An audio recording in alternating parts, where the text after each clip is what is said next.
వైఎస్ఆర్ కాంగ్రెస్ పార్టీని వేంపల్లి ప్రజలు బహిష్కరించే రోజు దగ్గరలోనే ఉందని తెలుగుదేశం పార్టీ రాష్ట్ర ఉపాధ్యక్షులు పేర్ల పార్థసారథి రెడ్డి అన్నారు. వేంపల్లిలో దిల్ మాంగేతో పాటు ఆయన మిత్ర బృందం చేరిక బృందంగా ఆయన ఈ వ్యాఖ్యలు చేశారు. అసంఖ్యాకంగా ఉదయం 10 గంటలకే వేలాది మందిని సమీకరించడం వేంపల్లి రాజకీయ చరిత్రలోనే చాలా గొప్ప విషయం.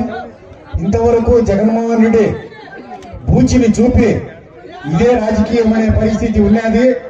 ఆ కుహాన కంచుకోటను బద్దలు పగలగొట్టే రోజు ఈ రోజు వచ్చింది. ఇంకా ప్రజల నుంచి ప్రవాహం మొదలవుతుంది.